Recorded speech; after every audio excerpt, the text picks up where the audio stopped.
Naam, habari gani ndugu mtazamaji wa World Trending TV? Ni siku nyingine wa saa mwingine tena. Hii ni TV yako pendwa na kusogezea habari za michezo, burudani, siasa na habari za kijamii. Na hii leo tuko hapa na sakata la Official Lukamba aliyewahi kuwa videographer na photographer wa msanii Diamond Platinum Simba. Naam, Official Lukamba bwana ameshindwa kukaa kimya na ameanza kuwasanua washikaji na majanja wote ambao wako katika fani ya videographer na photographers kwamba wanatamani sana kufika pale alipofika Lukamba. Anasema it's okay kwa sababu ni hatua nyingine tena, ni hatua nzuri sana, lakini msije mkafikiria kufanya kazi na wasanii kama Diamond Platinum ama mastaa ambao wametoka, kwa sababu ni watu ambao hawana vibunda vya kuwalipa ma videographer na photographers. Hii imekaaje? Official Lukamba anasema kwamba vijana msije mkabweteka, msije mkatishwa na hizi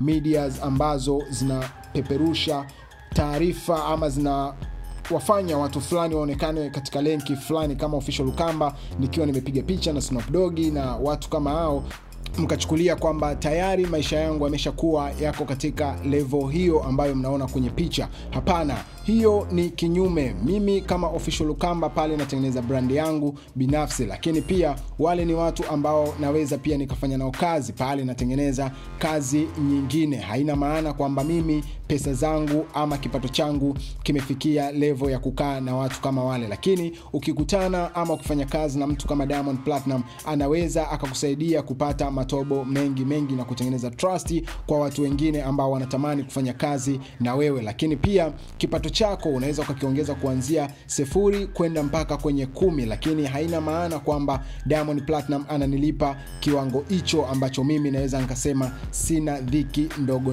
Hapana. Official Lukamba amesema kwamba ukifanya kazi na msanii kama Diamond Platinum, hakuna pesa ya moja kwa moja ambayo anakulipa. Hata mimi mwenyewe nilikuwa nafanya kishikaji sana na brother Diamond Platinum, mpaka naondoka pale sina kitu kikubwa ambacho nimepata.